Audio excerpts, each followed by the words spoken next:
Pankaj sir classes में आप सभी का एक बार फिर से स्वागत है। हम लोग वर्ग दसम के फिजिक्स विषय के तीसरा चैप्टर मानव नेत्र पढ़ रहे हैं। आज इस चैप्टर का चौथा क्लास है। पिछले 3 क्लास के वीडियो को देखने के लिए डिस्क्रिप्शन में लिंक शेयर किया गया है, आप वहां से देख सकते हैं, आप वहां से समझ सकते हैं। आइए आज का जो टॉपिक है वो बहुत ही इंपॉर्टेंट टॉपिक है कि दूरदृष्टि दोष क्या है, दूरदृष्टि दोष के क्या कारण हैं और इसका उपचार क्या है। आइए सबसे पहले हम लोग जानते हैं कि दूरदृष्टि दोष क्या है। What do you mean by far sightedness या हाइपरमेट्रोपिया।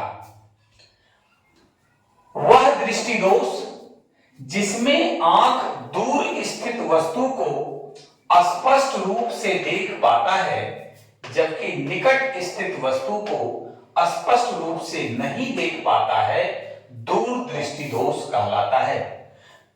कल के क्लास में, पिछले क्लास में हम लोगों ने दूर निकट दृष्टि दोष के विषय में जाना था।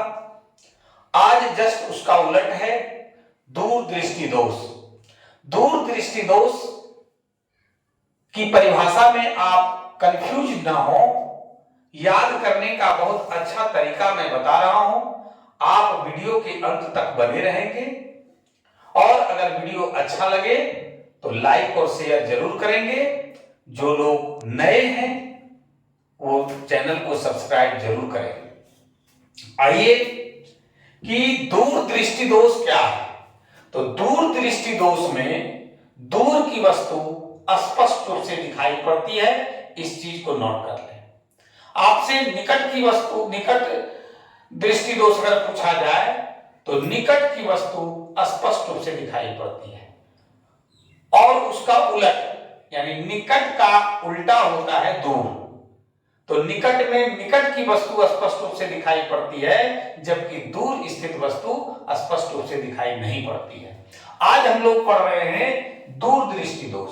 दूरदृष्टि दोष में दूर की वस्तु स्पष्ट रूप से दिखाई पड़ती है जबकि निकट की वस्तु स्पष्ट रूप से दिखाई नहीं पड़ती है। दूरदृष्टि दोष आपकी जानकारी के लिए बता दूं कि दूरदृष्टि दोष अधिक उम्र वाले व्यक्तियों को होता है। प्रायः 40 वर्ष के बाद के उम्र वाले व्यक्तियों को दूरदृष्टि दोष होता है और दूरदृष्टि दोष में क्या होता है कि दूर की वस्तु स्पष्ट रूप से दिखाई पड़ती है। प्रायः देखे होंगे कि बुजुर्ग लोगों को पेपर आप अगर पढ़ने देते हैं, जो कि निकट वो पढ़ेंगे तो तुरंत वो चश्मा मांग बैठते हैं, जबकि वो किसी भी अवस्था में हैं। अगर बच्चा दूर खेल रहा है, अगर वो कोई गलत काम कर रहा है या कहीं ऊंचे स्थान पर से गिरने की स्थिति में है तो तुरंत वह कह बैठते हैं कि बच्चा गिर रहा है, पकड़ो, सावधानी बरतो। हम ये याद करने के ख्याल से आपको बताए हैं कि उस समय वो बिना चश्मा मांगे ही बच्चा को सावधान करने के लिए, सावधान होने के लिए कह देते हैं, जबकि उनको पेपर पढ़ने के लिए आप कहते हैं तो वो तुरंत चश्मा मांग बैठते हैं। कहने का मतलब हुआ कि निकट की वस्तु नहीं स्पष्ट रूप से उनको दिखाई पड़ती है जबकि दूर स्थित वस्तु स्पष्ट रूप से दिखाई पड़ती है। मेरे समझ से आप लोगों को दूरदृष्टि दोष समझने में किसी प्रकार का दिक्कत नहीं हुआ होगा और ना ही याद रखने में कोई परेशानी होगी। आइए एक बार फिर देखते हैं कि वह दृष्टि दोष जिसमें आंख दूर स्थित वस्तु को स्पष्ट रूप से देख पाता है जबकि निकट स्थित वस्तु को स्पष्ट रूप से नहीं देख पाता है, दूरदृष्टि दोष कहलाता है। आइए ये देखिए, नेत्र गोलक है, लेंस है, नेत्र लेंस, और एक कोई वस्तु रखी हुई है जो निकट बिंदु पर है, नियर पॉइंट पर है। आंख के लिए हम लोग पिछले क्लास में देख चुके हैं कि निकट का जो बिंदु होता है वो लगभग 25 सेंटीमीटर होता है। दूरदृष्टि दोष में दूर स्थित वस्तु स्पष्ट रूप से दिखाई पड़ती है, इसलिए हम उसकी चर्चा नहीं कर रहे हैं। हम निकट स्थित वस्तु की चर्चा कर रहे हैं। जब 25 सेंटीमीटर पर कोई वस्तु रखी होती है तो दूर दृष्टि दोष से युक्त व्यक्ति को दिखाई नहीं पड़ती है। उसका कारण देख रहे हैं कि ये 25 सेंटीमीटर n जो है वो 25 सेंटीमीटर है, दूरी पर कोई वस्तु रखी हुई है, और वहां से जब आंख द्वारा जो उस वस्तु का प्रतिबिंब बनता है वो नेत्र गोलक के बाहर देखिए आई पर प्रतिबिंब बन रहा है, और आर जो रेटिना है वो पहले है। इसी कारण से निकट स्थित वस्तु का प्रतिबिंब रेटिना पर नहीं बनता है, जिस कारण से स्पष्ट रूप से दिखाई नहीं पड़ता है। कारण क्या है? अब आ रहे हैं हम लोग कि दूर दृष्टि दोष का कारण क्या है। तो इसका कारण, पहला कारण है नेत्र गोलक आई बॉल का छोटा हो जाना। ये देख रहे हैं सिकुड़ करके छोटा हो जाता है। रेटिना को होना था आई पर, लेकिन ये आर खिसक करके यहां आ गया, प्रतिबिंब उसके पीछे बन रहा है, इसलिए वो वस्तु को नहीं देख पा रहा है। दूसरा तो यही है, पहला ही देख लेते हैं कि नेत्र गोलक आई बॉल का छोटा हो जाना, अर्थात नेत्र लेंस और रेटिना के बीच की दूरी का कम हो जाना। ये देख लीजिए, नेत्र लेंस और रेटिना है, यहां से खिसक करके यहां आ गया। अब ये जो दूरी हम देख रहे हैं ये क्या हो गया? घट रहा है। ये दूरी घट गया। वही लिखे हैं कि नेत्र लेंस और रेटिना के बीच की दूरी का कम हो जाना। दूसरा जो इसका कारण है वो है कि नेत्र लेंस का आवश्यकता से अधिक पतला हो जाना।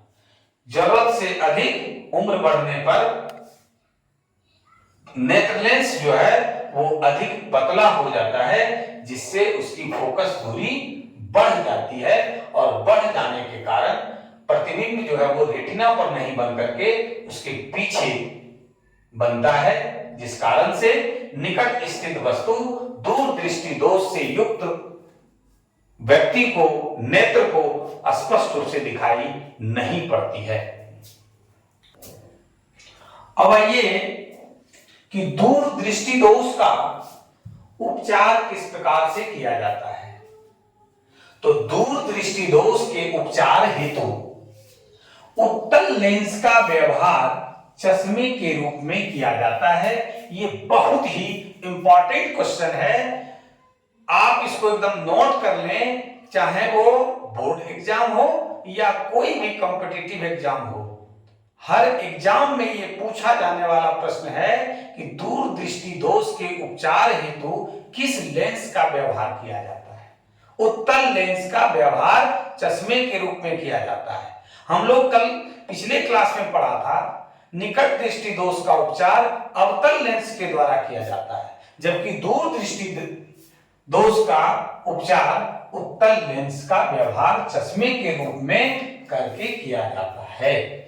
अब आइए कि फैक्ट्स क्या है, कैसे उत्तल लेंस के द्वारा प्रतिबिंब जो है रेटिना के जो पहले बनता था, अभी पिछले फिगर में जो हम लोगों ने देखा था, और उसको किस प्रकार से रेटिना पर प्रतिबिंब बनाया जाता है लेंस के द्वारा, हम लोग जरा ध्यान देंगे और वीडियो के अंत तक बने रहेंगे। सारा कंफ्यूजन आपका दूर हो जाएगा और ये प्रॉपर वे में समझ में आएगा। आइए, हम लोग पढ़ रहे हैं दूर दृष्टि दोष। दूर दृष्टि दोष में दूर स्थित वस्तु स्पष्ट रूप से दिखाई पड़ती है। अब उसकी बात छोड़ दीजिए, हम लोग आइए निकट स्थित वस्तु जो दिखाई नहीं पड़ती है उस पर चर्चा करते हैं।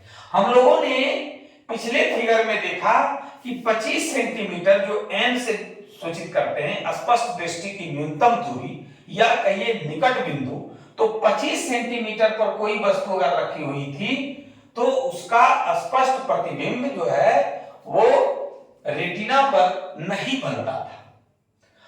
कोई तो बिंदु होगा, कहीं तो ऐसा जगह होगा जहां से जहां पर जो है प्रतिबिंब बनता होगा। मान लीजिए कि 25 सेंटीमीटर से बढ़ करके एन डैश कोई बिंदु लिए जहां पर की रखी वस्तु को का प्रतिबिंब जो है वो रेटिना पर बना देता है। वो 25 सेंटीमीटर से दूर है रियल में, लेकिन इसके लिए तो निकट बिंदु यही हो गया एन डैश, क्योंकि यहीं पर रखी वस्तु 25 सेंटीमीटर मान लीजिए यहां तक है, तो ये प्रतिबिंब नहीं बनता है, जबकि इससे दूर कोई बिंदु एन डैश लिए जहां पर रखी वस्तु का प्रतिबिंब ये रेटिना पर बना देता है।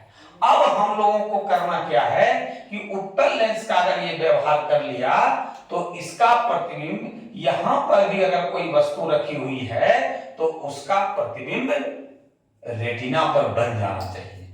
आइए इस फिगर को देखते हैं हम लोग।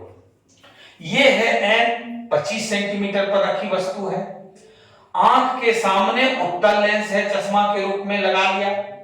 लगा लेने के बाद क्या करता है, उत्तल लेंस का काम क्या है, कोई भी प्रतिबिंब को अभिसरित करता है, सॉरी प्रकाश की किरण को अभिसरित करता है, अभिसारित करता है, इसलिए उत्तल लेंस को अभिसारी लेंस भी कहते हैं।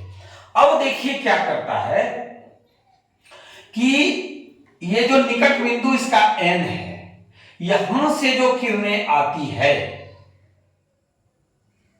उत्तल लेंस यानी चश्मा पर, और चश्मा के द्वारा इस लेंस के द्वारा अभिसारित कर करके एन डैश पर पहुंचा देता है प्रकाश की किरणों को। अब क्या है, जब ये इसका प्रतिबिंब इसका जो है इसको एन डैश पर जो न्यूनतम दूरी है 25 सेंटीमीटर रखी वस्तु से जो प्रकाश की किरणें आ रही है उसको अभिसारित कर देती है, और जब ये अभिसारित किस पर करती है, एन डैश पर करती है, जो देखिए डॉटेड लाइन से दिखा दी। और आंख को ये क्षमता तो पहले से है, इसमें हम लोग देख चुके हैं कि जो भी प्रतिबिंब एन डैश पर वस्तु है एन डैश पर, उसका प्रतिबिंब रेटिना पर बन जाता है। यहां भी देखिए बना दिए थे, ये बन रहा है। ये 25 सेंटीमीटर पर जो वस्तु रखी हुई है, मान लीजिए एन यहां है, तो इस वस्तु का प्रतिबिंब ये रेटिना पर नहीं बना पाता है, जबकि एन डैश कोई बिंदु है जो 25 सेंटीमीटर से अधिक दूरी का है और उसका प्रतिबिंब रेटिना पर ये बना देता है। अब देखिए कि जब उत्तल लेंस का व्यवहार हम कर लिए चश्मा के रूप में, तो इस वस्तु का से जो प्रकाश की किरणें आ रही है उसको ये अभिसारित कर देता है एन डैश पर, और जैसे ही एन डैश पर करता है तो एन डैश पर कोई वस्तु अगर रखी हुई है तो उसको ये देख पाने में सक्षम है। इसका सिलियरी मांसपेशी आगे पीछे होकर के एडजस्ट कर लेता है, उसका समंजन क्षमता है उतना तो है ही इसमें एकोमोडेशन पावर ऑफ एकोमोडेशन, जिसकी वजह से क्या होता है कि एन पर जो रखी वस्तु है 25 सेंटीमीटर की दूरी पर जो वस्तु रखी हुई है उसका प्रतिबिंब भी रेटिना पर आई बन जाता है, और दूरदृष्टि दोष से युक्त व्यक्ति किसी भी प्रतिबिंब को देखने में सक्षम हो पाता है। हमको विश्वास है कि आप समझ गए होंगे। अगला जो क्लास होगा उसमें हम लोग जरा दूरदर्शिता क्या है, उसका कारण क्या है और उसका उपचार कैसे किया जाता है, और जो इस चैप्टर में आगे क्या चीज है हम लोग उसका अध्ययन करेंगे। धन्यवाद।